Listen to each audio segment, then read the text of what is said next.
elle est en place. C'est la poudre. Tiens, on a découpé une femme en morceaux rue de la bienséance à 2 pas du chat. Tiens, on a découpé une... I am a feminist. Je vous obsède avec une constance. Je ne me suis pas conduit qui appelle quand même l'admiration. D'une façon conforme à ce qu'on attend d'une jeune fille d'abord et d'une femme ensuite. I'm sorry that I didn't become the world's first black classic pianist. Je crois qu'une femme qui existe dans son temps, à l'intérieur de son temps, n'a pas d'époque, elle marque son époque. Bienvenue dans La Poudre, une conversation intime, profonde, avec des femmes artistes, activistes, politiques, des femmes inspirantes, des femmes puissantes. Comment sont-elles devenues femmes ? Contre quoi ont-elles résisté ? Que crient-elles ? Que rêvent-elles ? Que lisent-elles ? Je suis Lorraine Bastide et vous écoutez l'épisode Patriarchy is Burning. Radicalité. Radicalité. Radicalité. Radicalité.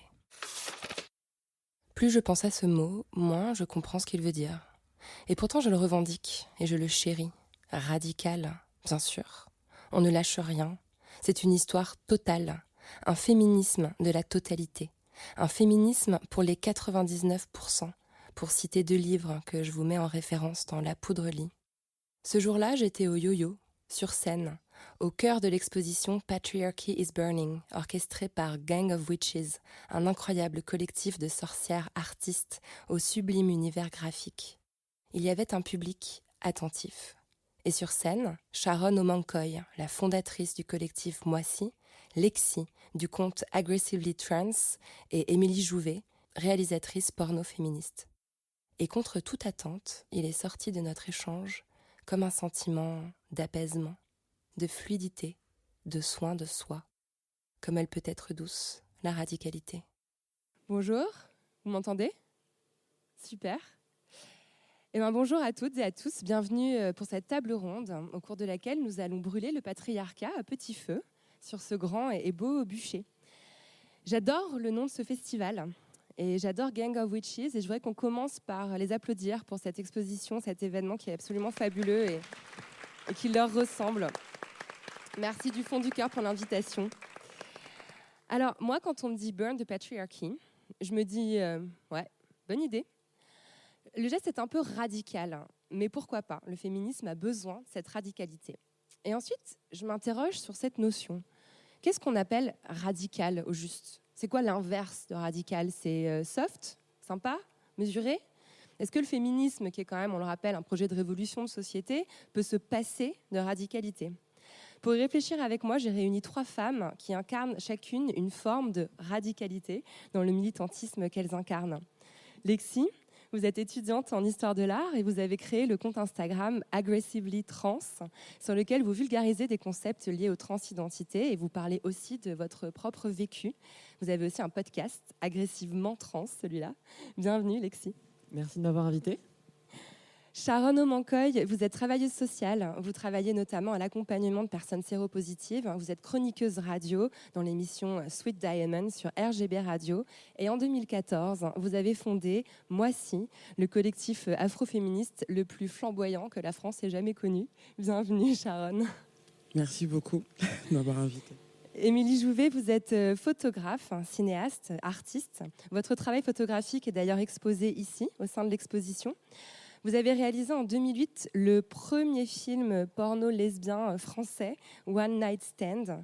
Et plus récemment, Mon enfant, ma bataille, 35 ans de lutte des familles homoparentales, un documentaire qui retrace plus de 3 décennies de combat pour une reconnaissance des parents LGBT+. Merci beaucoup d'être là, Émilie. Merci pour l'invitation et je suis ravie d'être là et bien entourée. Magnifique panel, je suis très fière moi aussi. Alors on va commencer par le commencement. Vous vous situez comment par rapport à ce terme de radicalité ? Peut-être qu'on va commencer avec vous, Sharon, parce qu'on en avait un petit peu parlé au téléphone au moment de l'invitation. Alors par rapport au terme radicalité, c'est vrai que moi au départ quand vous m'en avez parlé, j'étais pas très à l'aise avec ce terme.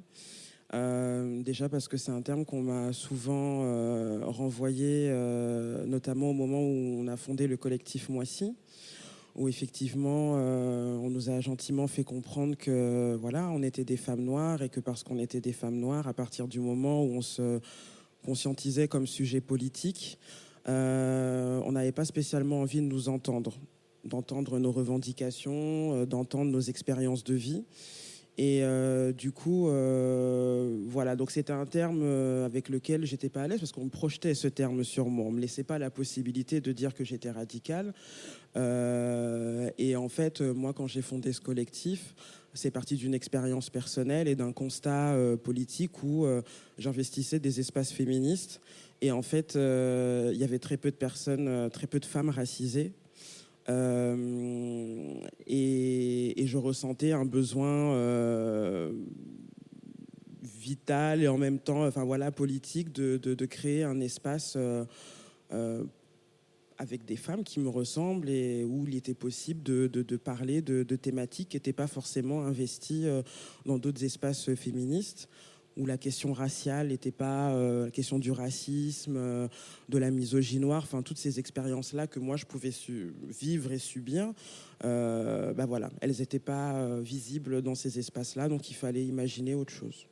Ce qui est une idée au fond assez simple. Et finalement, quand on vous renvoie l'adjectif de radicalité, c'est un peu l'idée finalement de décrédibiliser votre discours en le qualifiant de trop extrême. Ouais, clairement un affront à l'universalisme républicain. Voilà, parce que c'est intéressant, tout mouvement, toute initiative qui vient finalement des minorités, c'est un affront à la majorité et on n'a pas... on vient bousculer l'ordre établi, on vient piquer les privilégiés, on vient aussi faire voilà, un état des lieux aussi des failles de la République et souvent ça fait chier. Il y a aussi ce geste qu'on peut qualifier parfois de radical, c'est celui de la non-mixité, qui est quand même fondamentalement lié à l'ADN de Moissy. C'est quand même l'idée de base que les femmes noires, entre elles, en se réunissant, en partageant leur vécu, vont pouvoir comprendre l'aspect systémique en fait, des oppressions qu'elles subissent, qui est encore une fois une idée assez simple. Ça passe pas non plus. Ça, on vous dit que c'est très extrême comme façon d'agir. C'est très extrême, mais en même temps, on sait juste la non-mixité, c'est un outil politique important pour les minorités, pour leur émancipation, pour repenser leur stratégie de survie, de lutte, pour un partage d'expériences, de vécu. Et en fait, on n'a rien inventé. C'est des choses qui existaient déjà dans des mouvements féministes dans les années 70 et même avant. On s'est juste... on a juste, j'ai l'impression, pris ce qui existait aussi par des aînés et on se les réapproprié voilà, aujourd'hui, dans notre présent. Mais en soi, on n'a rien... Moi, je trouve pas la démarche radicale, je trouve la démarche assez saine, en fait. De se penser, d'être autonome, de réfléchir. Et ce qui ne veut pas dire qu'on n'a pas de contact avec l'extérieur, mais s'accorder du temps pour... méditer aussi sur sa condition et voilà, ça se fait aussi entre personnes qui partagent le même vécu et la même expérience, quoi. Vous vous attendiez à de telles résistances en fondant Moissy en 2014 ? Je pense que quand on était nous 6 dans un Subway en train de manger nos meilleurs sandwichs, on était là, c'est trop cool, on n'avait pas imaginé une fois dehors. Une fois qu'on a fait notamment, on a participé au 8 mars où on a fait un cortège où il n'y avait que des femmes noires. On a commencé à voir ce que pouvait raconter la presse. Et effectivement, très vite, on s'est rendu compte que les gens n'étaient pas à l'aise en fait avec cette non-mixité. Tant des médias mainstream, tant que des personnes blanches, mais aussi des personnes noires n'étaient pas à l'aise avec cette démarche, des hommes noirs, des hommes blancs. Enfin, il y a plein de personnes qui ont été très critiques à ça, et ça a été un vrai travail épuisant, pédagogique mais très lourd, et ça, je pense que ça a vraiment empiété des fois sur notre santé mentale, vraiment d'expliquer les raisons de la non-mixité, jusqu'au jour où à un moment donné on a dit on va arrêter en fait de l'expliquer, on va arrêter de l'expliquer et on va se concentrer effectivement, on va économiser nos forces et on va se concentrer sur notre calendrier politique. Voilà. Cette notion de santé mentale, elle me semble essentielle et on va avoir l'occasion d'y revenir ensemble tout à l'heure. Je pense que toutes les trois, vous aurez des choses à dire à ce sujet. Lexi, cette question de la radicalité, du militantisme que vous portez, c'est quelque chose qui vous parle, vous vous revendiquez radical? Maintenant, oui, et c'est un concept c'est un concept que j'aime même, que j'ai appris à aimer. C'est vrai que j'ai pendant longtemps pas vu la radicalité en moi, parce que j'estimais que qu'en parlant et juste en étant, en fait, j'étais. Et c'est vraiment en créant mon compte Instagram que on m'a renvoyé le fait. En fait, c'est ça qui est très étonnant, c'est que on m'a rendu radical au sens où je me contentais de parler de ce que je vis et de ce que je connais et de ce que mes amis vivent et connaissent. Et on se rend compte en parlant que par nos identités mêmes, on est des éléments radicaux dans un ensemble qu'est là, aujourd'hui, là où on est, nous, la République française. Et c'est vrai que, Sharon, pour le coup, je me retrouve beaucoup dans plein de choses que tu dis, parce que c'est... non seulement on est rendu individus radicaux, mais en plus on est rendu individus politiques quand à la base on se contente de vouloir aller faire ses courses. Donc effectivement l'auto-réflexion et sur qui on est dans l'espace public, elle arrive, elle est un peu imposée à un moment. Et finalement, je crois que c'est aussi un mécanisme qui est rassurant et qui est salvateur mentalement, de se dire, en fait, oui, je suis radical et c'est pas mal. C'est pas mal, et même qu'en vous expliquant ma radicalité de fait, peut-être qu'on arrivera à quelque chose de mieux et peut-être que vous comprendrez que... alors c'est vrai que le dire toujours le vous, renvoyer au vous et nous, ça met aussi mal à l'aise. Je ne sais pas si tu l'as déjà vécu, tu sais, mais c'est vrai que c'est aussi nécessaire, parce que c'est dans cette idée de la radicalité, on nous renvoie tout le temps au fait que c'est très paradoxal, parce qu'on nous renvoie le fait qu'on est différentes, et en même temps, quand c'est nous qui l'affirmons, c'est tout de suite mal. Alors que, je crois qu'il y a la question du corps, de qui parle et pourquoi ce corps parle, mais il y a aussi le fait de comment ce corps parle. Il y a des choses qu'on accepte plus que selon qui le dit, alors que c'est la même phrase en fait.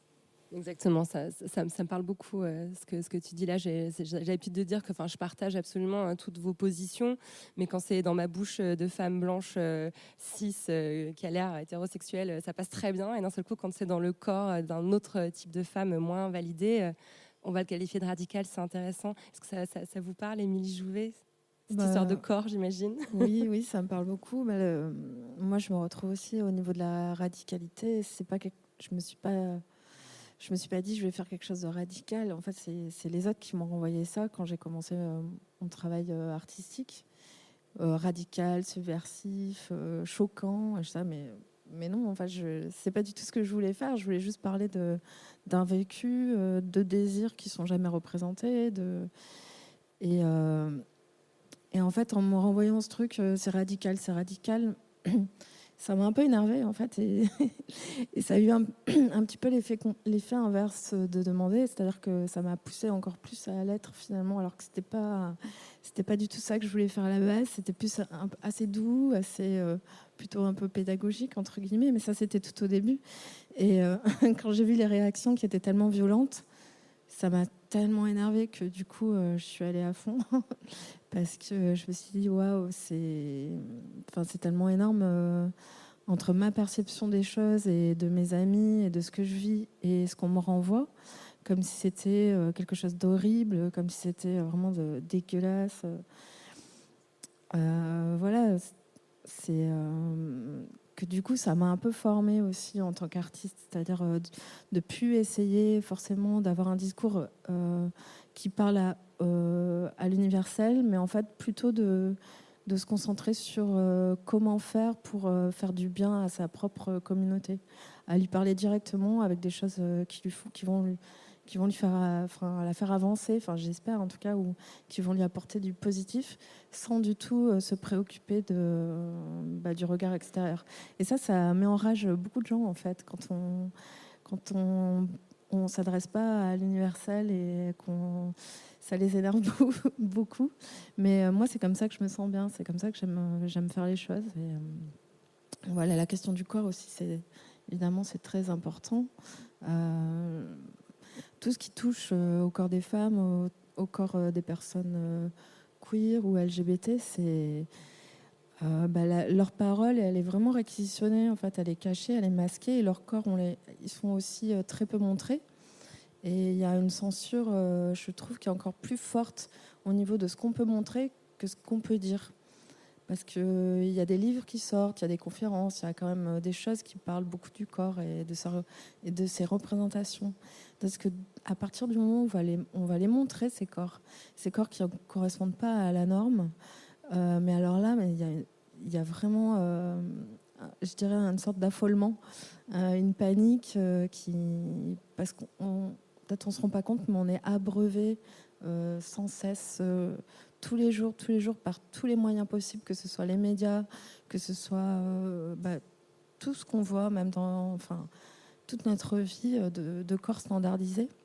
Et le fait de montrer autre chose, même si on est, en tant que féministe, on a déjà parlé de certaines problématiques, le fait de le voir, ça peut nous-mêmes nous choquer. On a quand même du mal à les accepter, ces corps qui nous renvoient peut-être à nous-mêmes aussi. Et, voilà. En tout cas, je recommande vraiment à tout le monde de voir My Body, My Rules, qui est un documentaire. Peut-être qu'en coulisses, vous considérez que c'était peut-être le plus radical, en tout cas le plus, disons, provoquant en termes d'image, où on voit des corps, effectivement, hors normes, je mets plein de guillemets autour de ça, s'exprimer de la façon la plus libre possible. Et c'est vrai que ça fait du bien. J'ai trouvé plein de ponts entre vous trois en étudiant vos trajectoires. Et je pense que cette histoire de corps, Sharon, doit beaucoup vous parler.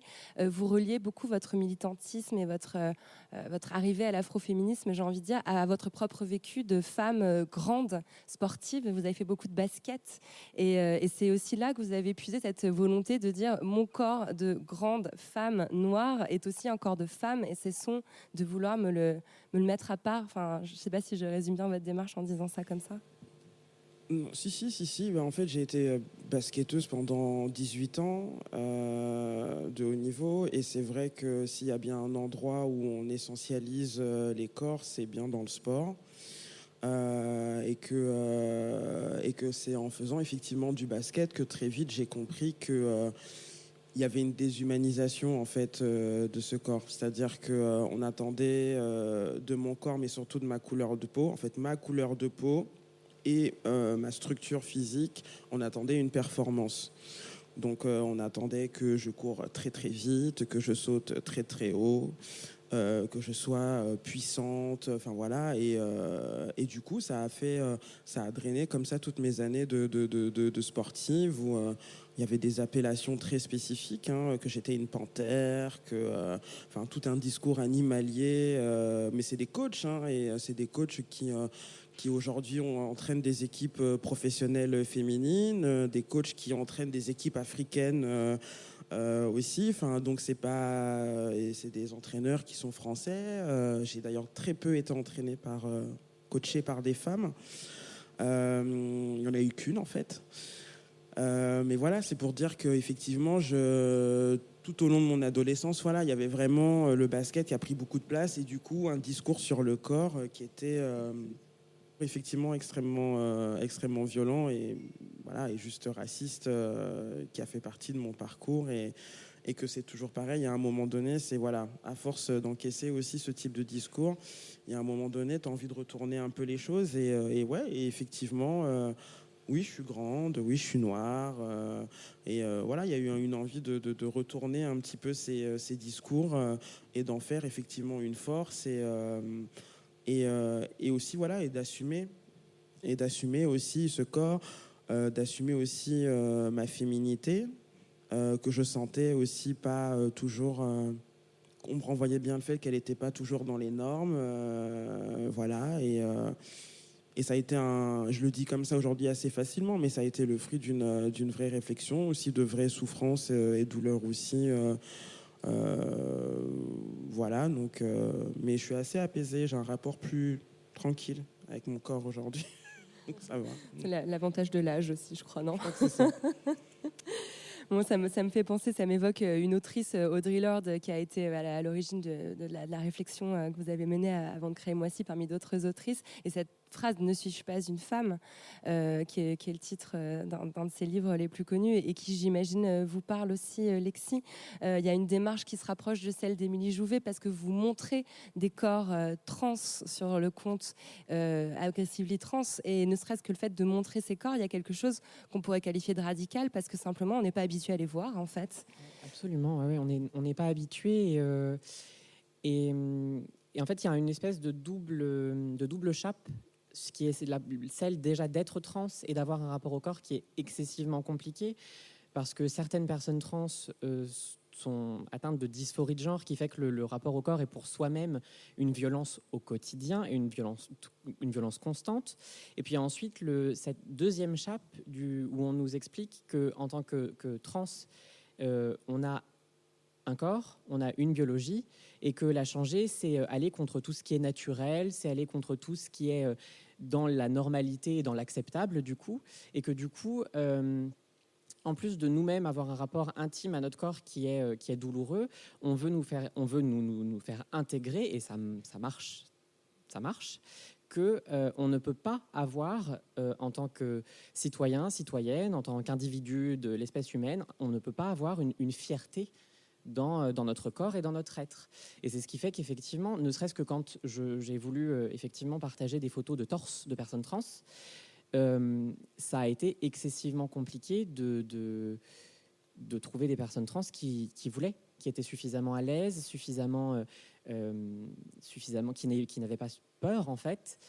Donc, et à dépasser toujours ces deux chapes, le fait de se montrer soi-même et de se dire on va voir mon corps, mais aussi qui va le voir et qu'est-ce qu'on va pouvoir venir me dire après ça. Donc ouais, il y a vraiment cette chose ces deux niveaux de rapport au corps qui sont très compliqués. Et c'est vrai que je crois que beaucoup de minorités partagent des mécanismes, ou en tout cas subissent des mécanismes assez proches, et notamment le mécanisme de déshumanisation autour du corps pour invalider une identité, pour invalider, et des fois pour même essayer juste d'effacer une existence. C'est quelque chose qui est très présent au quotidien, vraiment. Et qui fait aussi que nos identités, elles sont dans les faits, et quoi qu'on veuille, elles sont politiques. C'est un état de fait aussi. Vous vous exprimez avec un grand calme, une grande pédagogie, mais vous partagez aussi régulièrement les messages que vous recevez, qui sont quand même en grande partie des messages d'injures. Je ne veux même pas commencer à rapporter ici, parce que voilà. Ces réactions violentes que vous suscitez en partageant ces images, elle vous encourage à les partager plus. C'est aussi la question d'à qui on parle, j'ai envie de dire. Est-ce qu'on a envie de convaincre ces personnes qui ne comprennent rien, ou est-ce qu'on va simplement rassurer une communauté qui a besoin de ces images pour se sentir juste le droit d'exister, quoi. Ça dépend des jours, en fait. Ça dépend des jours et de l'énergie disponible. Mais c'est là aussi où, du coup, on est forcément radical. C'est que, en voulant même juste s'adresser à sa communauté, et en voulant juste montrer des photos de personnes qui ont, par exemple, d'hommes trans qui ont subi une mastectomie, en disant regardez, c'est faisable. Parce que c'est vrai, quand on se lance dans une transition, tout a l'air impossible parce que très loin. Et c'est vraiment un apprentissage de la patience. Juste en voulant montrer pour encourager, pour dire voyez, si c'est ce que vous voulez faire, c'est faisable. Vraiment, ça paraît loin, mais c'est faisable. Et juste en voulant avoir cette démarche de se serrer les coudes, il y a d'autres gens qui vont pouvoir voir, parce que moi je suis sur Instagram, donc c'est public en fait, et du coup dans les faits, encore une fois, on est rendu radical, et c'est vrai que dans un sens, je trouve qu'il y a un espèce d'engrenage de la radicalité où on veut l'être, parce qu'on se rend compte que c'est nécessaire, on se rend compte que ça permet aux gens qui ne viennent pas insulter de comprendre certaines choses, que ça permet aussi, des fois, on a envie des fois aussi de provoquer, moi ça m'arrive, hein, j'aime bien ça de temps en temps. Mais oui, il y a ce truc-là de se dire de toute façon, ça va être comme ça. Après, est-ce qu'on veut apprendre je pense que d'un point de vue ça c'est aussi le rapport individuel à quel militantisme on veut avoir. Je pense pas qu'on puisse faire de généralité là-dessus, de dire il faut parler à telle personne, il faut parler à telle personne, parce que dans certains cas, de toute façon, parler à certaines personnes, ça peut être une mise en danger, même physique. Donc ça dépend, je crois que c'est vraiment très individuel. J'essaye de parler sur mon compte à la fois aux personnes trans et de créer un espace safe où on peut être entre nous et parler de choses qu'on vit en commun et de s'encourager pour les personnes qui sont plus en avant que d'autres. Et j'essaye aussi de faire une pédagogie que j'essaye de rendre calme, c'est pas facile tous les jours, pour des personnes qui sont cisgenres, qui soit sont alliées déjà ou qui ne découvrent complètement le concept et l'existence des personnes trans. Et il y a des fois où vraiment, quand je reçois un message violent, j'ai envie en fait assieds-toi et on va explique-moi s'il te plaît, mais tranquille. Et il y a juste des jours où j'ai envie de leur dire merde, parce que c'est épuisant en fait d'être rendu par la violence, qu'on nous impose déjà une violence, et que par un regard biaisé, par un regard haineux, on soit rendu des objets de haine, des objets de mépris. Enfin, c'est épuisant. Mais vous le prenez ce temps pédagogique. Moi, j'ai appris beaucoup grâce à votre compte, parce que c'est vrai qu'il y a beaucoup de concepts qui méritent d'être vulgarisés, faute d'informations en fait à ce sujet. Mais quand vous publiez une insulte, vous prenez souvent le temps de dire oui, bon, il est sûrement mal informé, il est sûrement. D'abord vous les excusez, quoi. Et ce que je trouve, je trouve ça très très élégant de votre part, quoi. Je sais pas si c'est élégant, mais je crois que c'est. En fait, je crois que j'essaie d'avoir une sorte de radicalité objective. C'est-à-dire que dans les faits, quand il y a un message de transphobe, un message vraiment violent et haineux, c'est triste à dire, mais la transphobie, et je crois que c'est le cas du racisme et de plein d'autres oppressions, elles sont jamais originales en fait. C'est beaucoup les mêmes choses qui reviennent, et du coup c'est vrai qu'à force de les entendre, à force de les vivre et de les subir, on comprend pourquoi elles sont là. Et du coup, on se dit, oui, mais non, erreur de la nature, oui, mais c'est quoi la nature? Donc, s'il te plaît. Je crois que vraiment, en fait, il y a un moment où le mécanisme ça devient tellement ridicule et on comprend tellement que ça n'a rien de vrai et que c'est des constructions, que le fait on se l'est expliqué à soi-même pour déjà moins le vivre de façon violente. Et du coup, le rendre et l'expliquer, ça devient assez simple, peut-être.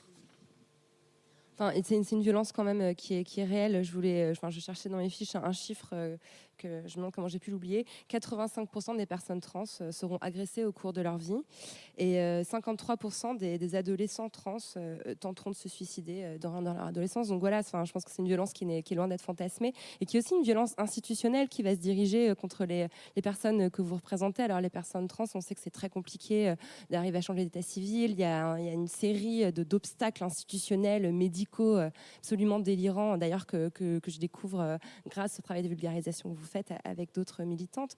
Mais Émilie, vous avez aussi témoigné de cette violence institutionnelle-là en documentant votre démarche de PMA, de procréation médicalement assistée, qui veut simplement dire demander à un docteur d'aider à avoir un bébé. C'est pas un truc bizarre, chelou, sorcière. On peut aussi un peu se détendre avec ça.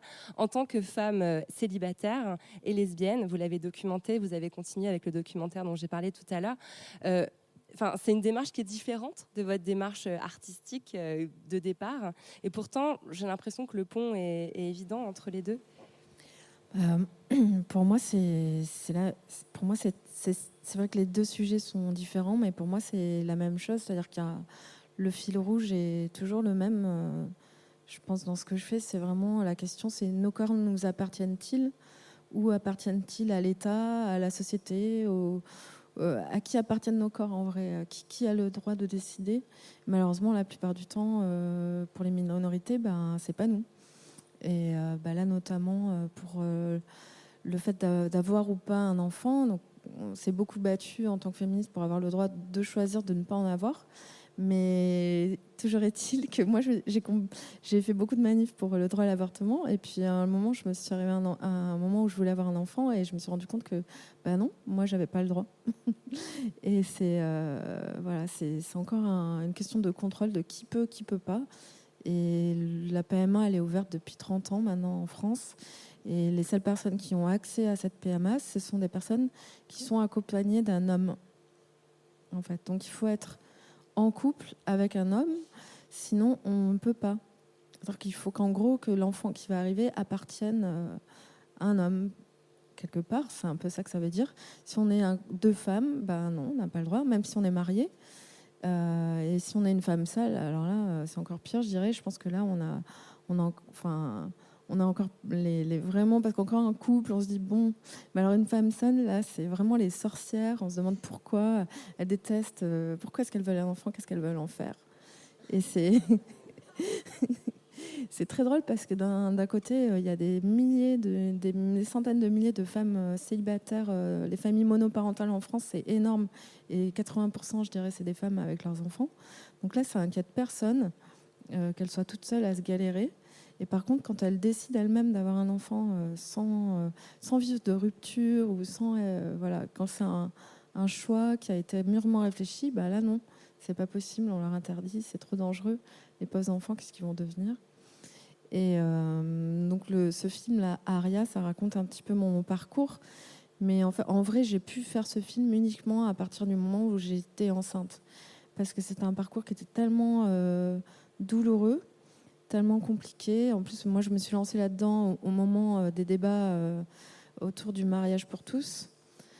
Donc c'était particulièrement horrible d'essayer... Enfin, quand on a envie d'être enceinte, il y a quand même quelque chose de très... on est très fragile à ce moment-là. Et donc on a envie d'accueillir la vie dans son corps. Et en même temps, tous les discours que j'entendais, c'était en boucle. C'était des discours de haine, des discours de... Vous serez des mauvais parents, vos enfants vont devenir des terroristes, ce sont des enfants Playmobil. Des trucs tellement violents et dits par des hommes... public, à l'Assemblée. Donc c'est pendant toute cette... Moi, ça a duré 5 ans ce parcours, donc ça a été super long. Ça m'a coûté un max de fric, plusieurs dépressions. Et en fait, j'en parlais très peu parce qu'on me renvoyait tellement de choses vraiment dures que c'était pas possible pour moi de faire un travail dessus. Et c'est à partir du moment où enfin, ça y est, j'étais enceinte, que la parole s'est libérée. Et dans le film, il y a vraiment ces deux parties.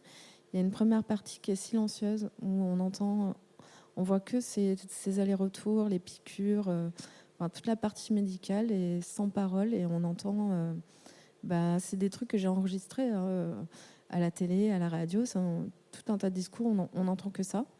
Et à partir du moment où le cœur de l'enfant commence à battre, là, c'est la parole qui arrive. Et je voulais pas me mettre moi-même en scène, parce que j'ai plutôt l'habitude d'être de l'autre côté de la caméra. Mais du coup, j'ai filmé uniquement mon ventre. J'ai demandé à des personnes de venir toucher mon ventre et de parler eux-mêmes et elles-mêmes de leur rapport à l'enfance, de leur rapport à est-ce qu'ils veulent ou pas avoir des enfants. Et tous ces gens sont venus s'exprimer, et c'est des gens qui, comme moi, avaient eu des difficultés parce que la société leur renvoyait leur interdiction d'être parents. Donc, notamment, des personnes trans qui ont des enfants et on leur interdisait de transitionner, soi-disant parce que ça serait mauvais pour l'enfant, ou inversement, qui voulaient des enfants mais on ne leur autorisait pas. Des femmes aussi lesbiennes qui ne pouvaient pas non plus avoir d'enfants parce que c'est interdit en France. Des femmes qui ne voulaient pas avoir d'enfants et qui, elles, subissaient l'opprobre un peu parce que comment ça, vous êtes une femme, votre but dans la vie, c'est d'avoir un enfant. Donc voilà, des personnes, un garçon gay qui, lui, avait très envie d'être papa, mais toute sa famille attendait que ce soit plutôt ses frères et sœurs, et ça venait jamais à l'esprit de personne que lui aussi pouvait avoir envie. Je pense qu'on a beaucoup souffert de cette période. Enfin, moi, en tout cas, on en a vraiment bavé. Et mettre un enfant au monde à ce moment-là, c'était très intense. Et malheureusement, ils sont loin de s'être tus. Ils sont en train de reprendre la parole. Là, dès qu'on dit le mot PMA à l'Assemblée, de toute façon, boum, ils ressortent du chapeau. Sharon, est-ce que ça vous parle, cette idée finalement que la radicalité, elle ne serait pas plutôt du côté de la violence politique qui vous est renvoyée ? Clairement, ouais. Ouais, clairement. Je trouve ça intéressant aussi de faire le pont avec ce que vient de dire Émilie, parce que je crois que Moissy est né en 2014 et que vous avez vous-même été assez nourri et inspiré par tout ce qui s'est produit autour du débat autour du mariage pour tous, par ce mouvement conservateur qui s'est soulevé et qui a dû forcément susciter des réactions du côté des associations LGBT. C'est ce pont entre les deux mouvements, il est à l'origine de Moissy. Alors, à l'origine de Moissy, il y a eu plusieurs choses en fait. Ce qui, moi, en tout cas, a motivé la création de Moissy, c'est plutôt l'accompagnement de femmes noires séropositives, en fait. C'est la lutte contre le VIH, en fait, qui m'a donné envie de fonder Moissy. Et les problématiques liées au VIH ne sont jamais très loin aussi des problématiques LGBT. Donc, moi, j'avais la chance, d'être déjà imprégnée de ces sphères militantes. Et c'est vrai que ce qui a encouragé la création de Moissy, c'est de voir effectivement ces femmes. Alors, j'aime pas le terme migrante, mais parce que je trouve que c'est un terme qui est vraiment très problématique et utilisé de façon problématique dans les médias. Mais moi, c'est le public que j'accompagnais à l'époque, des femmes trans migrantes, des femmes cis migrantes, afro-caribéennes, qui s'organisaient en fait. Moi, c'est ça que je trouvais intéressant, c'est qu'elles s'organisaient, elles avaient leur groupe de parole, elles avaient justement des temps en non-mixité où elles parlaient de leur séropositivité, elles parlaient du rapport avec l'institution médicale, de leur rapport aussi, de leurs difficultés aussi à pouvoir avoir des enfants, de tout le rejet qu'elles pouvaient avoir de leur communauté, etc. Et ça, pour moi, ça a été en fait, ça m'a beaucoup inspiré, mais ça m'a beaucoup heurté. En fait, je me suis dit, mais il faut que je crée quelque chose qui aille dans ce sens-là, en fait. Qui soit pas seulement un collectif qui réunit que des femmes noires, mais un collectif qui soit inclusif, un collectif afroféministe inclusif. Je ne concevais pas de faire un collectif afroféministe sans inclure des questions queer. C'était impossible. Dans ma perception de l'afroféminisme que je défends, pour moi, il y a de la place pour toutes les sœurs afro, quelle que soit leur identité de genre et sexuelle, en fait. Et ça a été un vrai combat de l'inclure.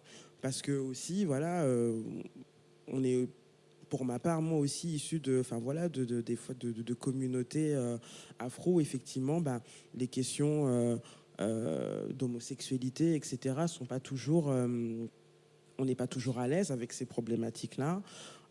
Comme beaucoup de communautés finalement. Et c'est vrai qu'il y avait un vrai travail. Et je sais qu'au moment de la création de Moissy, on n'était pas d'accord là-dessus.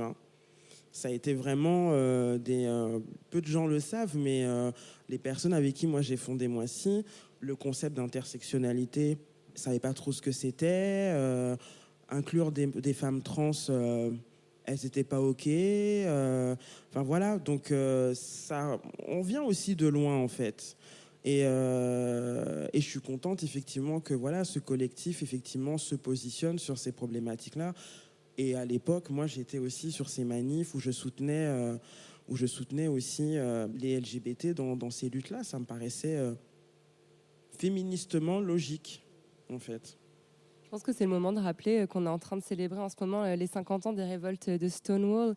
Et c'est des révoltes qui ont été lancées par des femmes noires trans. Et donc, quelque part, il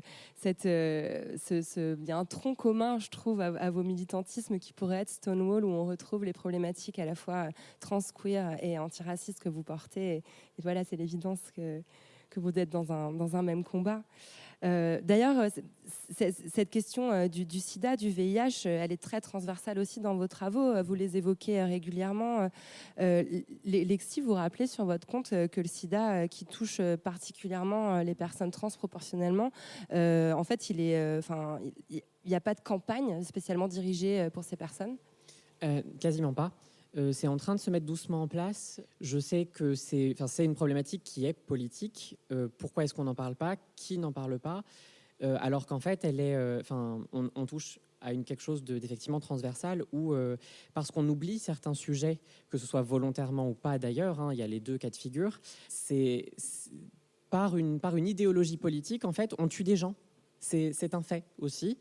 Et par exemple, il y a encore 2 semaines, il y a une femme trans qui arrivait du Belize, je crois, aux États-Unis, qui a été retenue pendant 1 mois à peu près dans un centre de migrants à la frontière des États-Unis. Elle a tout de suite exprimé le fait qu'elle avait des complications liées au VIH, mais ça n'a pas été entendu. Ça n'a pas été entendu parce que dans le cadre de la politique du président Trump actuel, les demandeurs d'asile trans les dossiers sont mis en dessous de la pile directement. Parce qu'aux États-Unis, en ce moment, on veut complètement oublier le fait que les personnes trans existent. Cette femme trans atteinte du VIH est morte à l'hôpital parce que politiquement, on a décidé qu'elle n'existait pas. Effectivement, je crois que quand on parle de militantisme, quand on parle de radicalité, on a des discours qui sont des discours autour où on demande des actions politiques, on demande une prise de conscience sociale, on demande à déconstruire les héritages culturels, mais de façon beaucoup plus basique et beaucoup plus simple. En fait, on demande à être considéré humainement. En fait, c'est beaucoup plus simple que ce que ça peut avoir l'air. Et c'est vrai que quand on heurte la majorité à dire « Bonjour, je suis trans, s'il vous plaît, arrêtez de nous stériliser de force », parce que ça existait en France jusqu'il y a à peu près 2 ans, en fait. On a l'impression de détruire les valeurs de la République, alors qu'en fait, non, c'est un cri qui est humain. C'est « S'il vous plaît, laissez-nous nos corps. S'il vous plaît, laissez-nous choisir si on veut être stérile ou pas. » Enfin, ne nous considérez pas comme du bétail, en fait, dont vous faites ce que vous voulez. Ça revient effectivement à ce que tu disais, la question de est-ce qu'on est libre d'avoir nos corps à nous ? Non, et on n'est pas libre de l'avoir parce que des gens qui ne connaissent rien à nos identités décident que c'est eux qui décident de ça. Par rapport toujours aux personnes trans, quand on voulait avoir un changement d'état civil jusque 2017 en France, donc pays des droits de l'homme, enfin la rengaine, il fallait être stérilisé et c'est le tribunal de grande instance qui l'imposait. Sinon, on restait civilement, on restait socialement coincé dans une identité de genre qui nous faisait souffrir. Enfin, c'est vraiment les questions de politique et de militantisme, on les ramène à de la politique, à quelle vision et quel projet de société on veut. Non, en fait, c'est beaucoup plus basique que ça. C'est foutez-nous la paix, quoi. Vraiment. Mais c'est aussi un peu, s'il vous plaît, est-ce qu'on peut parler, en fait, aussi, tout simplement. Oui. Et il y a quelque chose que je retrouve dans vos 3 démarches. J'ai relevé cette phrase, Émilie Jouvet. Puis un jour, j'en ai eu assez de ne pas trouver un seul porno lesbien sur tout le territoire français dans lequel je pouvais me reconnaître. Alors, je l'ai fait. Ça, c'est juste avant One Night Stand en 2005. C'est le concept de do it yourself qui était, que vous avez popularisé à l'époque de ce film. Enfin, faisons-le nous-mêmes. Est-ce que cette démarche-là, elle n'est pas considérée comme trop radicale aussi ? On n'est pas censé d'un coup prendre la parole et faire des choses nous-mêmes. Je pense que c'est le plus gros des pas à franchir, c'est de se dire... Mais en fait, c'est tellement libérateur parce qu'on est beaucoup à attendre d'être représenté. Et puis on attend et en fait, on ne l'est jamais. On ne se voit jamais représenté. Et tout ce qu'on voit, c'est tellement faux, mensonger, qu'on ne se sent pas bien. Où on a l'impression d'être seul. Et le jour où on franchit le pas et on se dit attends, j'existe, mes amis existent, les gens que je fréquente existent, on les voit jamais, je vais le faire. Et ça, c'est tellement génial et c'est tellement facile en fait une fois qu'on se lance. Évidemment, les réactions sont souvent au départ peuvent être assez violentes. Mais il y a aussi des réactions derrière qui sont tellement positives. On rencontre plein de gens, on commence à construire, on commence à s'allier avec d'autres personnes. Donc des fois, il y a des jeunes étudiants en beaux-arts qui viennent me voir et ils ont trop envie de faire des choses et ils ont souvent des profs qui les comprennent pas et je leur dis mais c'est pas grave, tu fonces, fais vraiment ce que tu as envie parce que tu vas forcément rencontrer des gens à qui ça va parler. Même si là, pour l'instant, ça ne parle pas à tes profs, mais dehors, la vie, c'est pas ça. Il y aura des gens à qui vont se reconnaître dans ce que tu fais. Ça vaut le coup. Ah mais oui, carrément. Ça vaut le coup de s'épuiser parce que vous avez quand même aussi toutes les trois parlé de dépression, de charge mentale, de fatigue. Est-ce que ça vaut le coup vraiment? Est-ce que le bilan, alors le bilan est peut-être plus long pour Sharon qui milite depuis longtemps que pour vous Lexi qui êtes simplement plus jeune. Mais est-ce que ça vous semble valoir le coup d'avoir tenté cette révolution-là par l'image, par l'associatif, par le média? Il vaut le coup parce que c'est un bilan, en fait. En dressant le bilan, les choses sont accumulatives, en fait. C'est-à-dire que non seulement c'est, je crois, ce que tu disais, ça fait du bien d'oser parler. C'est hyper réconfortant pour soi-même de se dire, bah, je me suis pas laissé écraser. Et en plus, derrière, de se dire, bah oui, j'ai une voix. Et en plus, cette voix-là, elle peut être utile pour d'autres personnes. Moi, ça, quand j'ai lancé le compte, je m'attendais à être lue par 10 personnes. Et voir que, en fait, si, en tant que minorité, dans notre petit coin, qui vivons des violences, on peut être écouté et on peut être utile à d'autres personnes. Déjà, ça, c'est assez dingue. Et déjà, rien que ça vaut le coup. Mais en fait, en persévérant et en étant de plus en plus radical, malgré nous, en quelque sorte, je crois qu'on déconstruit beaucoup de choses qui nous font comprendre aussi que dans les faits, tu disais aussi qu'on rencontre des gens à qui on s'allie. Dans les faits, je crois aussi que vivre une radicalité et déconstruire les raisons de cette radicalité, ça permet de comprendre que les autres identités qu'on considère comme radicales, en fait, on vit des choses en commun. Moi, je sais que j'ai appris plein de trucs sur Instagram sur le racisme. Vraiment, j'ai appris à déconstruire et j'ai écouté des personnes concernées qui expliquaient que les choses, on les hérite et tout le monde les hérite et on décide pas, mais on en profite quand même. Moi, par exemple, en tant que personne blanche, je profite d'un système qui est raciste et ça m'a fait comprendre que, par exemple, des mécanismes que je vivais en tant que personne trans, comme la fétichisation sexuelle, les personnes racisées, elles le vivent aussi.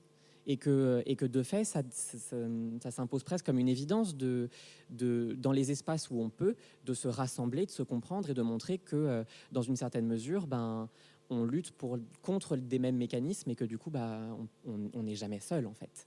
Vraiment. Donc oui, je trouve que ça vaut le coup, même si des fois, on rentre chez soi, on mange des pâtes au pesto et on pleure 1 heure. Vous passez quand même 3 à 5 heures par jour sur ce compte Instagram. Enfin, ouais. ça n'a rien d'un loisir, ouais. Quoi. C'est un travail à plein temps. Ouais, c'est vraiment devenu ça. J'ai commencé par juste partager les messages de haine que je recevais sur des applications de rencontres. Et puis petit à petit, je me suis dit, oui, mais si j'ose faire ça, je peux aussi peut-être oser derrière dire, peut-être être plus accusative. Et c'est peut-être en ça aussi où je suis devenue radicale, c'est que de juste oser libérer et montrer la violence et la haine que je recevais, derrière, ça m'a encouragée à dire, bah oui, mais tu as des choses à dire là-dessus. Tu peux les montrer, mais tu peux aussi parler à propos de ces choses-là. Donc, ouais, il y a eu, effectivement, c'est devenu un travail à plein temps. Oui, oui. Émilie? Moi, je pense, oui, ça vaut le coup. Après, il y a aussi certainement, à un moment donné de sa vie, quand on est militant, il y a toujours un moment quand même où on s'en prend plein la gueule et ça peut être très dur. Et il faut apprendre à se préserver. Je pense qu'au fur et à mesure, avec un petit peu le temps, on apprend à des fois se soustraire de tout ça quand on peut et pas tout le temps être dans l'œil du cyclone. Et on peut jamais vraiment couper complètement parce que c'est des sujets qui nous sont tellement vitaux que on y pense quand même tous les jours. Et tous les jours, il y a des injustices qui nous rappellent à ça. Mais je pense que des fois, ça peut être très très violent. Donc il faut un peu s'aménager des petites plages de calme où on coupe tout, où on essaie de se retrouver pour recharger ses batteries et puis repartir vers d'autres aventures. Mais ça apprend aussi la bienveillance parce que je trouve que dans toutes les personnes qui sont militantes, on est très on est tout le temps sur la défensive, on est tout le temps en train d'expliquer les choses, on est tout le temps en train de se battre. Et au bout d'un moment, on peut en devenir irritable, dans une agressivité. Et nous aussi, si on l'envoie aux gens, ils nous le renvoient. Donc c'est un peu un cercle vicieux. Et donc d'essayer de changer ça pour quelque chose de plus doux, pour quelque chose de plus... d'essayer de partager des choses positives tout en disant les choses quand même, sans les masquer, mais en les disant de manière à ce que ça fasse du bien. Et ça, c'est aussi une évolution que moi j'ai eue au bout d'un moment, c'est que je me sentais vraiment mal et je me suis dit peut-être que je m'y prends pas de la bonne manière. Et ça, c'est important, la bienveillance dans les milieux militants. Cette notion de self-care que j'ai d'ailleurs vue récemment tourner en dérision par certaines féministes, on va dire un peu plus universalistes. Et je trouve que c'est facile de tourner en dérision le self-care quand on ne porte pas dans la société justement des questions qu'on peine tant à faire comprendre comme vous le faites aujourd'hui. Donc le repos me semble nécessaire. Sharon? Non, en fait, moi,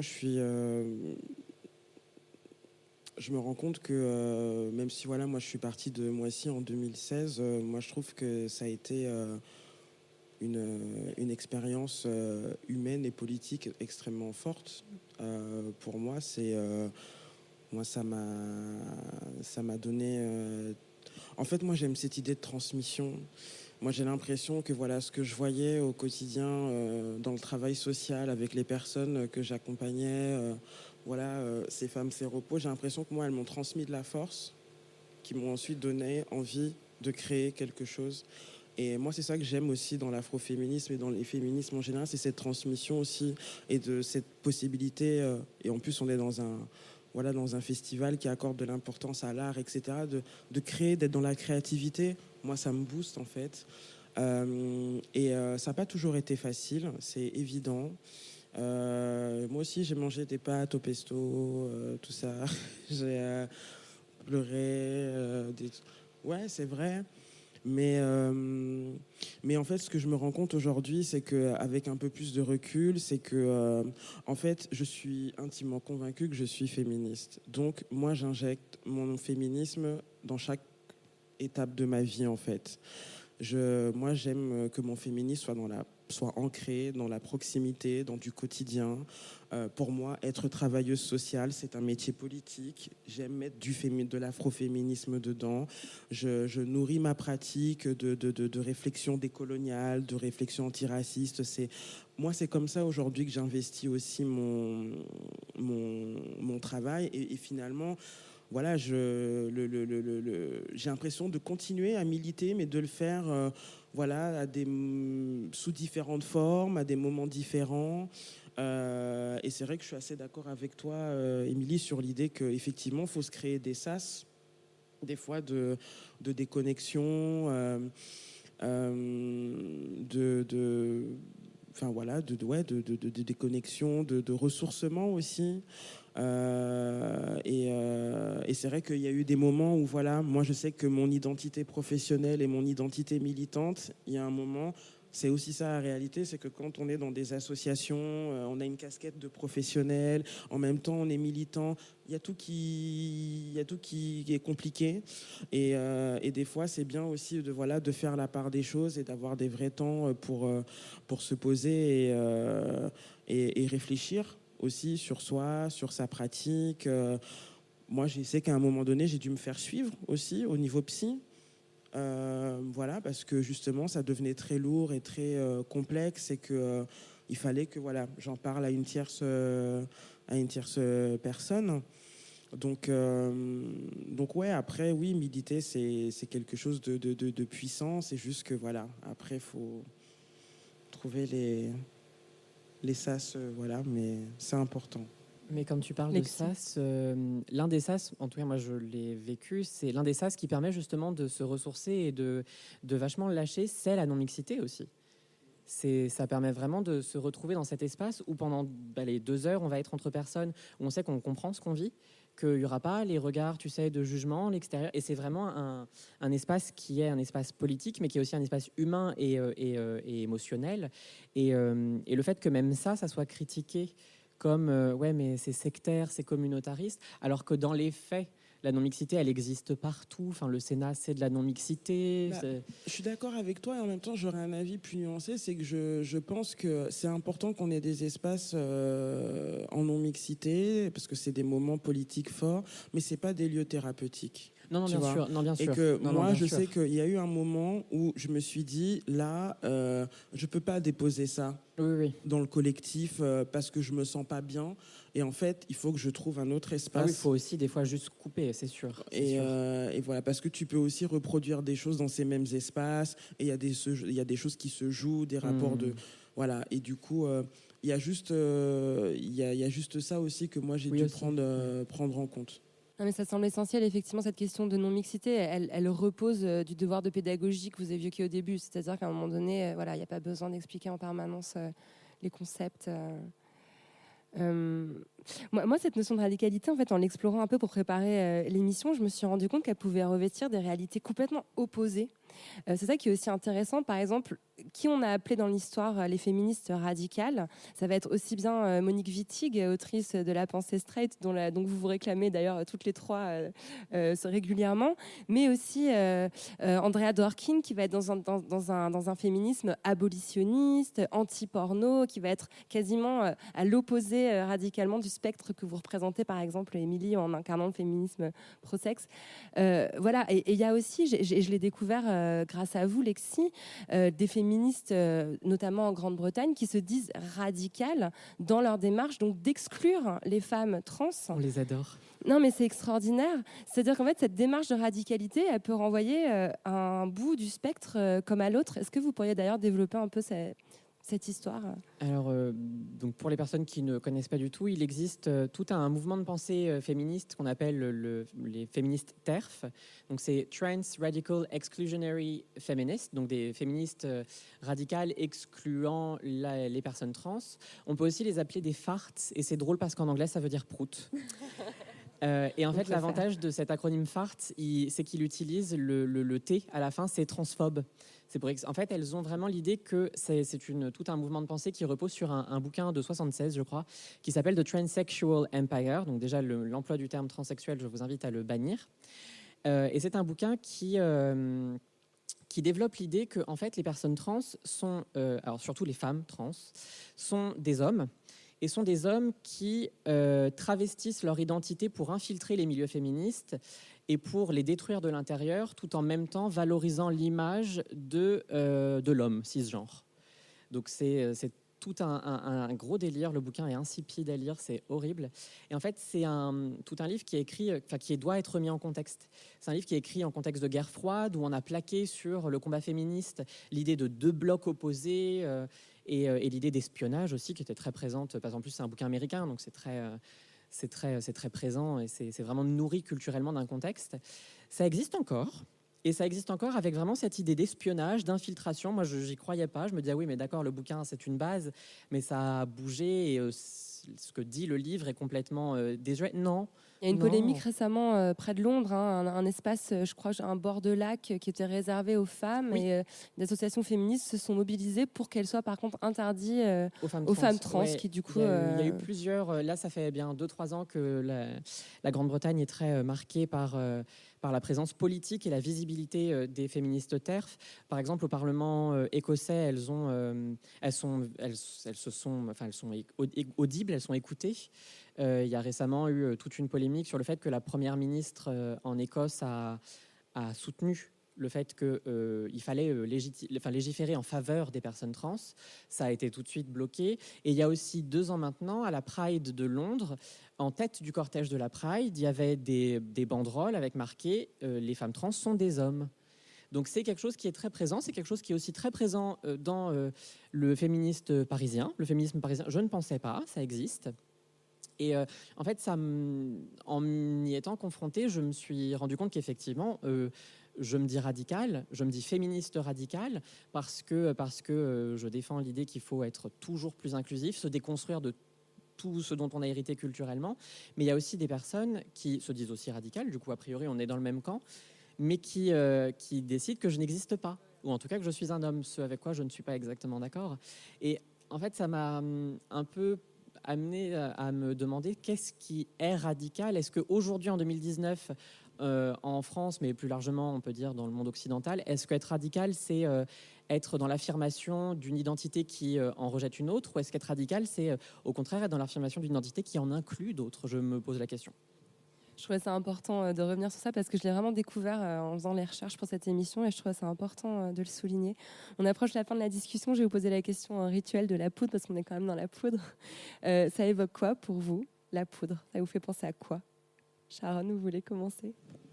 Ce que m'évoque la poudre. Comme ça, au premier abord, je vous dis la poudre, vous pensez? Moi, je pense tout de suite aux paillettes. Mais Aux paillettes. les paillettes écolo, un truc, pas des bails, voilà. Ouais, moi, je penserais à ça. Pourquoi ? Parce que je pense que derrière toutes les luttes qu'on mène, ce à quoi on aspire, c'est aussi d'être heureuse, c'est aussi d'avoir du bonheur et moi, je crois beaucoup en cette idée de briller, d'être flamboyant, de briller pour ce qu'on est, de briller pour résister, pour exister. Voilà, ça me parle comme ça, la poudre. J'adore l'idée, c'est parfait. Émilie, ça vous évoque quoi? La première image que j'ai eue, c'est de la poudre qu'on peut souffler sur les peintures du pigment, en fait, qu'on peut souffler pour faire des tableaux ou pour faire de la texture. En fait, juste en face de moi, il y a les œuvres de Paola Yvelin qui représentent les violences faites aux femmes. Et je sais que c'est des sculptures qui sont plutôt très sombres, mais en fait, elles soufflent dessus de la poudre un peu pailletée d'ailleurs, du coup. Il faut garder le côté un peu glamour. Et voilà, c'est à ça que ça m'a fait penser. Paola, l'une des cofondatrices de Gang of Witches, Exactement. qui nous reçoit Grâce à aujourd'hui. qui on est là cet après-midi. Merci Émilie. Lexi? C'est beaucoup plus martial, c'est beaucoup moins cool. Moi, ça m'évoque la poudre militaire, c'est l'annonce d'une explosion. Et je crois que c'est un peu ça qu'on porte toutes les trois, c'est on prépare quelque chose qui va exploser. C'est ça, exactement. Merci beaucoup. Merci à toutes les Merci trois. à On vous. peut vous Merci. applaudir.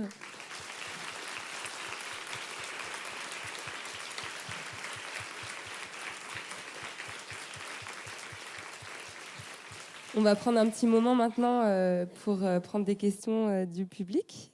S'il y en a, je suis sûre qu'il y en a. La première sera peut-être un petit peu dure à sortir, mais toujours la première un peu compliquée. Est-ce que je peux moi poser une question au public? Avec plaisir, Lexi. Qu'est-ce qui vous a fait venir à ce sujet, à cette table ronde et avec cette fabuleuse tablée qu'est-ce qui vous a fait envie de venir nous écouter?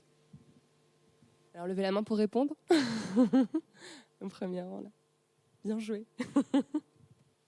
Moi, la question que je me pose toujours quand j'écoute des gens qui mènent des combats, c'est de me dire est-ce que le combat, c'est de se dire je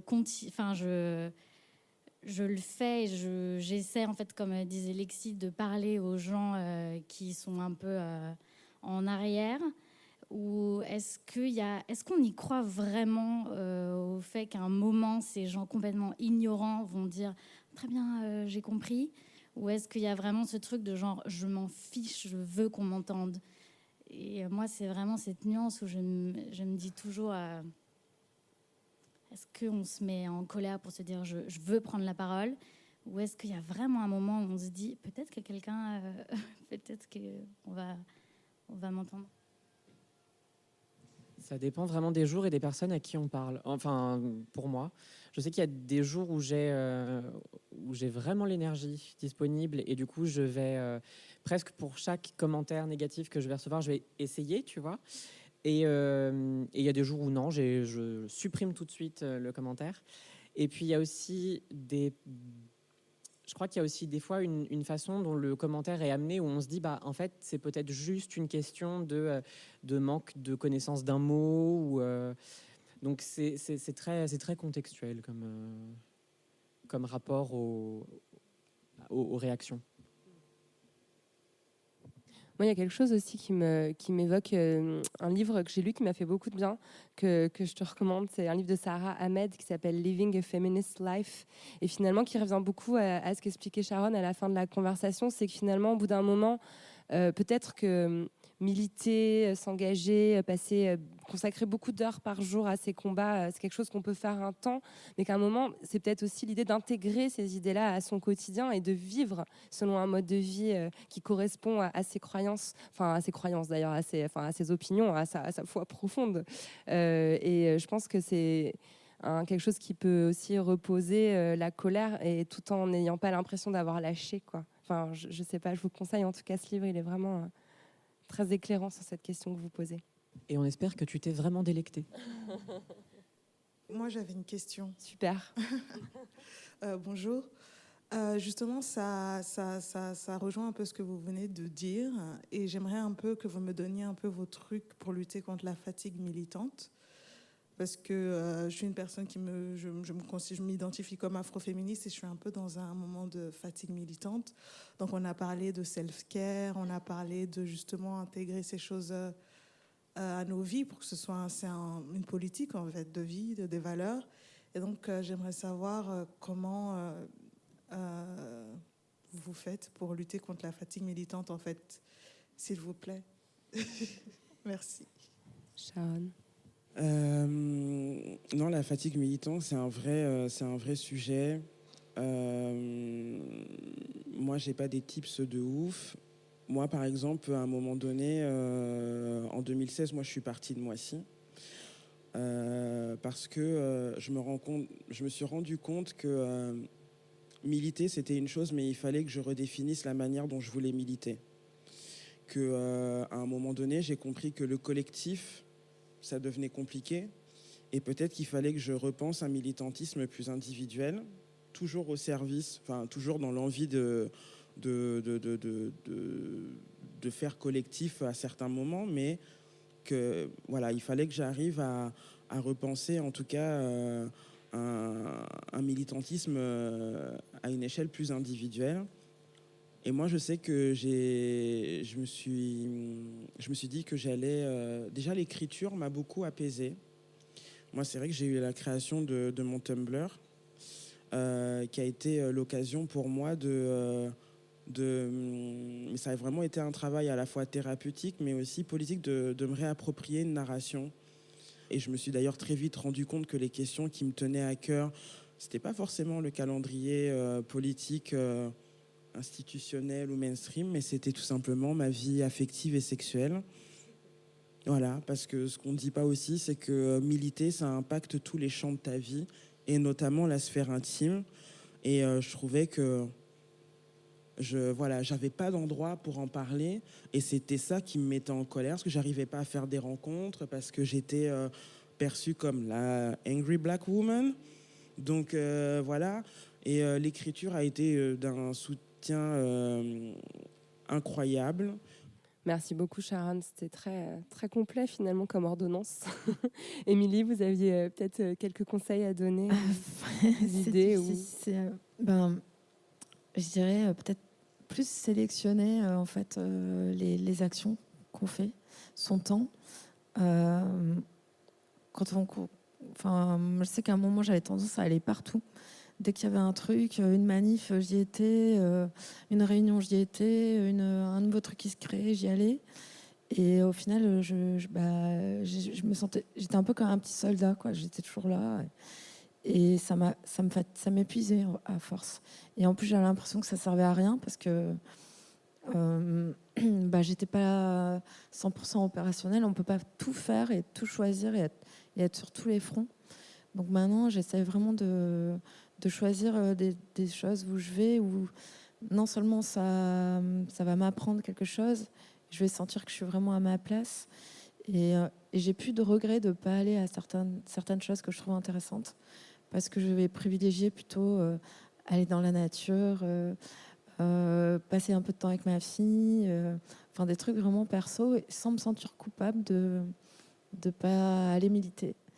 Merci beaucoup, Lexi. Non, avec plaisir. Je crois que c'est important de changer d'échelle, parce que quand on milite, on s'attaque quand même à des trucs énormes qui dépassent complètement qui on est et le cadre individuel. Donc peut-être que des fois, juste arrêter de regarder ce truc énorme et juste revenir à je suis dans mon appartement, prendre un bain, vraiment couper avec ce qui dépasse et être dans quelque chose de très concret et très maintenant tout de suite.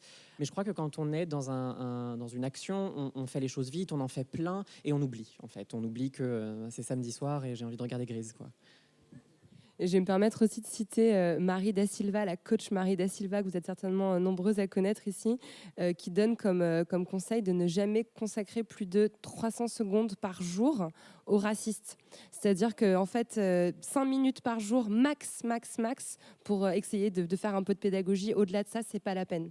Et je trouve, c'est quelque chose qui m'a parlé sur les questions de discrimination de genre. Enfin voilà, pas passer plus de 5 minutes par jour à essayer de faire comprendre à un homme que ce qu'il est en train de faire, c'est du mansplaining, parce que au-delà de ça, c'est fatigant. Enfin voilà, je trouve que c'est un bon conseil. Quelqu'un d'autre? Oui. Bonjour. Déjà, je voulais vous remercier pour votre discussion. Et du coup, ma question, ça aurait été de savoir comment être un allié sans forcément empiéter sur les plates-bandes des concernés. Bon, voilà. Merci. Alors,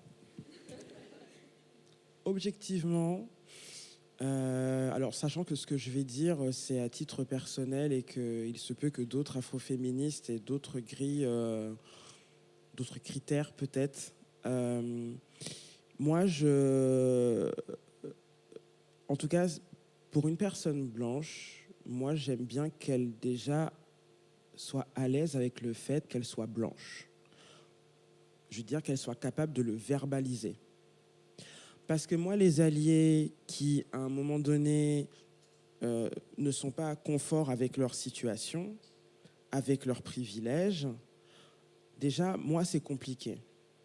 C'est-à-dire que moi, si tu es capable de projeter le fait que je suis noire, de développer tout un argumentaire sur l'antiracisme, etc., mais à aucun moment dans cette réflexion antiraciste, tu ne déconstruis pas ta blanchité, déjà là, pour moi, il y a un souci. Donc, je pense que pour moi, la base des bases, c'est si on est une personne blanche ou si on est une personne hétérosexuelle ou une personne... C'est de dire, je suis blanc, je suis hétérosexuel, je suis cisgenre, je suis dominant, j'ai une place sociale qui, par rapport à d'autres personnes, me place avec des privilèges. Et que, pour moi, que ce soit intégré, déjà, ça me paraît fondamental. Après, effectivement, ne pas parler à la place d'eux, c'est évidemment important. Et aussi tout ce travail d'être conscient que les concernés ne peuvent pas constamment te faire de la pédagogie sur des réalités qui les touchent dans leur chair, en fait. Et que c'est peut-être, en tant qu'allié, un travail aussi à faire de se renseigner, de voir les travaux, de lire. Voilà, peut-être aussi des choses voilà, sur un certain nombre de sujets. Là, comme ça, c'est ce qui me vient tout de suite. Après, il y a peut-être d'autres choses, mais ça, déjà, ça me paraît fondamental. Et effectivement, de ne pas ignorer les systèmes dans lesquels on vit. Hein.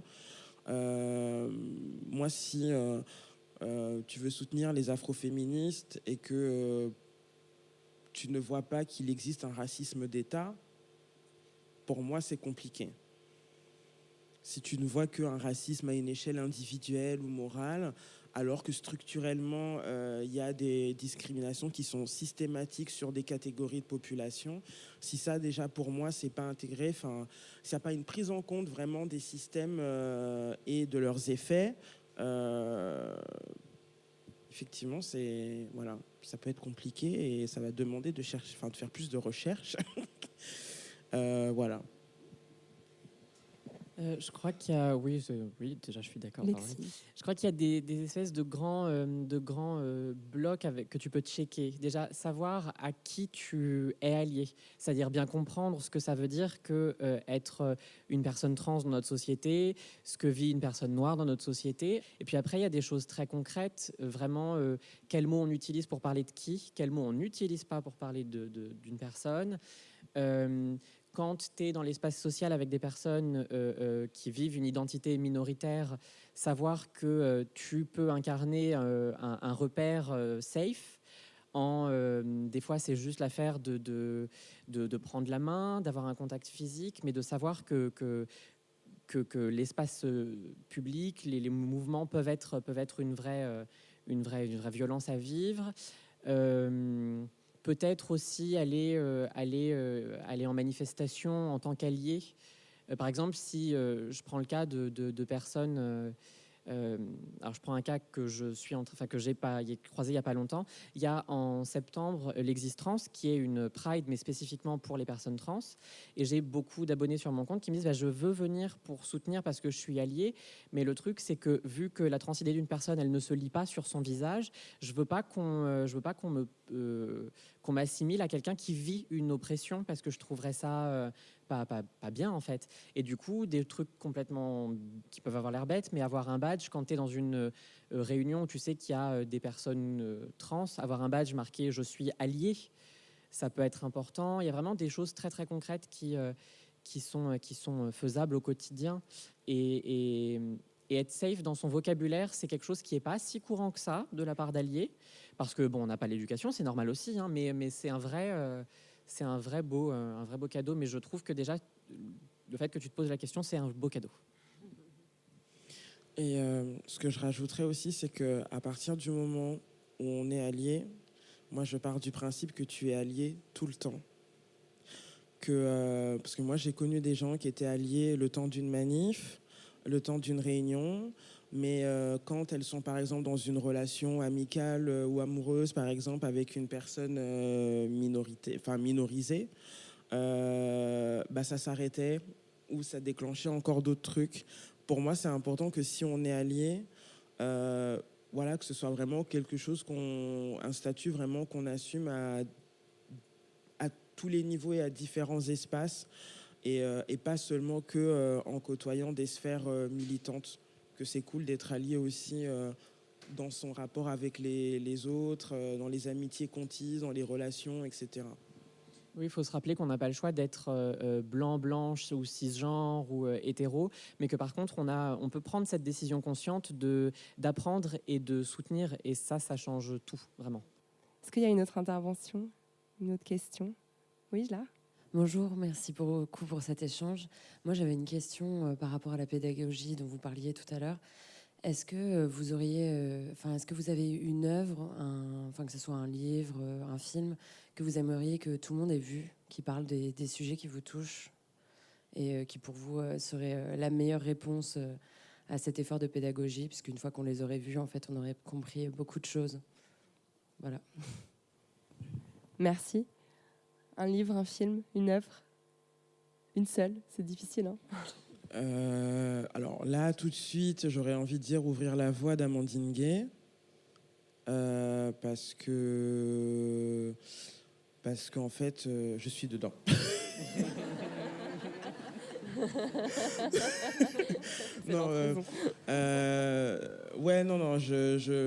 Là, oui, comme ça, je dirais le film d'Amandine, parce que là, c'est, on va dire, l'un des films le plus récents, en tout cas sur l'afroféminisme, et qui, un film en tout cas afroféministe qui donne en tout cas différents portraits de femmes noires et de leur expérience en Europe et même ailleurs d'ailleurs. Donc c'est un film qui est intéressant, mais bizarrement, moi, le film qui m'a bouleversé et qui m'a beaucoup fait cogiter sur justement des questions autour de l'intersectionnalité, moi, c'est Paris is Burning. Pour moi, ce film a été d'une... voilà, je suis toujours ému quand j'en parle, mais ce film, c'est vraiment pour moi... ça m'a conscientisé sur tellement de sujets aussi bien queer que sur la problématique du VIH. Ça a été un des films que je recommande de voir. Merveilleuse reco. Merci Sharon. Émilie? C'est dur de choisir un, mais le premier qui me vient à l'esprit, c'est un livre de Dorothy Allison, le titre c'est Pau. Et c'est un vieux livre, hein, mais c'est un des premiers livres qui m'a complètement bouleversée en fait, et qui m'a fait comprendre plein de choses. sur la lesbophobie, sur le classisme aussi. Enfin, je conseille les personnes qui n'ont pas lu vraiment de se jeter dessus. Et il est un peu difficile à trouver. Je crois qu'il a été réédité récemment. Mais il y a plein d'entrées dans ce livre. Et surtout, l'auteur, elle a une... elle met vraiment ses tripes sur la table quand elle parle. Et elle est tellement sincère. Elle parle de choses qui sont tellement... elle parle de manière très naturelle de choses qu'on ne lit jamais, dont on n'entend jamais parler, surtout pour l'époque où elle l'a écrit, je crois que c'était en 77, quelque chose comme ça, et que sa franchise et son courage donnent la force de faire d'eux-mêmes, en fait. On se dit, putain, mais elle a pu écrire ça, mais moi, je peux faire des choses aussi. Donc voilà, Pau de Dorothy Allison. Merci, Émilie. Lexi? J'avais Paris is Burning. Non, alors du coup, moins intersectionnel. Je conseille La transidentité par les personnes trans, qui est un podcast documentaire de Paul B. Preciado, qui est un sociologue transgenre absolument merveilleux et qui prend en compte plein de questions de société, de culture, de classe aussi. C'est génial.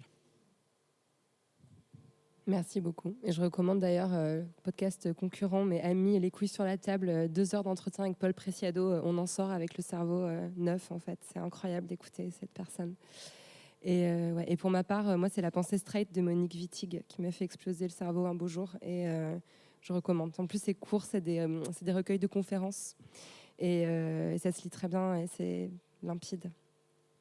On a le temps pour une toute petite dernière question, pas trop longue, si quelqu'un veut encore intervenir. Bonjour, merci déjà pour vos échanges éclairants. J'ai raté le début, donc j'espère que c'est pas de la redite, mais je me demandais personnellement, toutes les 4, est-ce que vous aviez un lien particulier avec la figure de la sorcière? On n'a pas beaucoup parlé de sorcière aujourd'hui, c'est vrai. Merci de combler ce manque en dernière minute. Bon, êtes-vous sorcière, les meufs? J'ai découvert dans le cadre de mes études en histoire de l'art plein d'œuvres autour de la sorcière, et j'ai toujours trouvé que c'était vraiment dans les représentations artistiques qui en sont faites au XV, au XVIe siècle, dans les gravures germaniques par exemple, c'est toujours cette figure de la grande hystérique qui fait brûler des chats, qui vole sur des chèvres. Et c'est trop drôle. Les gravures Renaissance, c'est trop drôle. Enfin, vraiment. Et j'ai toujours trouvé que c'était un peu ce qu'on renvoyait aux militantes féministes aujourd'hui, sans les chèvres qui volent, mais dans l'idée. On aimerait bien pourtant. Et du coup, ouais, je trouve que culturellement, il y a un truc très atemporel dans l'image qu'on peut plaquer de ce qu'est une sorcière. Et j'ai aussi découvert ce que c'est le Wicca. Et je trouve qu'on a plein de choses à apprendre et que c'est très enrichissant en termes je sais pas, peut-être de reconnexion à la fois à la nature. C'est un thème en plus qui est hyper important. Le féminisme, l'écoféminisme se développe beaucoup en ce moment et c'est un peu problématique pour certaines choses, mais aussi de reconnexion sociale. Je trouve qu'il y a des choses à en apprendre. Donc ouais, je vais dire que je suis une sorcière. J'adore. Émilie? Quand j'étais petite, je pensais vraiment que j'étais une sorcière. Alors, c'est bizarre, mais ça me faisait un peu peur d'ailleurs, parce que je pensais encore à ce moment-là, je pensais que les sorcières elles étaient méchantes. Et après, j'ai découvert que c'était pas le cas. Et pour moi, la figure de la sorcière, c'est une femme qui va chercher le savoir et qui le partage. Et c'est aussi la figure de l'indépendance. Donc pour moi, la sorcière, c'est quelque chose de très positif. C'est un symbole qui est positif. Et j'aimerais beaucoup que ce soit réhabilité comme symbole très fort. Ça l'est pas mal en ce moment. On en parle beaucoup des sorcières, un peu à tort et à travers, mais oui, c'est vraiment, ça mériterait d'être vraiment plus développé, cette figure-là de la sorcière. Merci Émilie. Et d'ailleurs, je trouve que dans Aria, tu développes beaucoup des thématiques que Mona Chollet développe dans son livre La femme seule, la femme sans enfant, qui sont un peu les sorcières modernes. Tu as complètement exploré ces figures-là à travers ton travail plus récent. Et d'ailleurs, je pense que les sorcières, à mon avis, c'était beaucoup des sages-femmes, des médecins, et elles avaient tout un savoir sur voilà, le fonctionnement du corps, et ça s'est perdu parce que ça a été complètement réapproprié par la médecine, et nous, on ne sait plus rien. Et j'aimerais bien... Maintenant, il y a toute la vague des doulas, des femmes qui viennent, en plus du système médical, aider à la naissance. Et pour moi, ce sont un peu les descendantes des sorcières. Sharon, cette figure de la sorcière, elle t'inspire quoi ? Alors, c'est intéressant parce que... Alors moi, du coup, je suis pas très confort avec cette figure de la sorcière parce que j'en ai une perception très occidentale, en fait. Moi, je suis congolaise d'éducation et du coup, alors dans un versant, on va dire occidental, j'entends pleinement ce que vous dites et je me dis que oui, effectivement, peut-être que je ne suis pas si éloignée que ça me... Oui, de cette idée d'être finalement indépendante, d'aller chercher le savoir, d'être autonome, ça me parle beaucoup. Donc, je pense que je creuserai davantage vers là. Mais c'est vrai qu'après, dans moi, ce que j'ai pu apprendre ou connaître des sorcières, c'était pas forcément de très bons personnages, pas toujours. Il y avait un peu de tout. Moi, je me laisse le temps de la réflexion parce que je serais d'avis de trouver dans des divinités peut-être ou au contraire dans des représentations africaines d'autres choses et de voir s'il y a un mix. Voilà, si je peux me trouver entre les deux. Mais effectivement, je sais qu'il y a énormément de choses sur la figure de la sorcière ces dernières années et ça m'intrigue beaucoup. Mais ce que j'ai lu jusqu'à présent était assez occidental. Et moi, j'ai plus envie d'aller chercher aussi dans des récits, dans des choses plus africaines, en fait. Voilà. Je me permets de faire un peu d'auto-promo. L'épisode Sorcière 2 de La Poudre est consacré justement aux figures de la sorcière, mais interprétées par des femmes noires autour de Marie Scondé et du livre Moi Tituba, sorcière noire de Salem, qui est quand même fondateur aussi de cette figure. Et voilà, on en discute avec Laurane Safou, Kiemis et Maya Mindou, une artiste plasticienne. Et effectivement, la perspective est très différente pour tout un tas de raisons, notamment liées au racisme, tiens, étonnamment.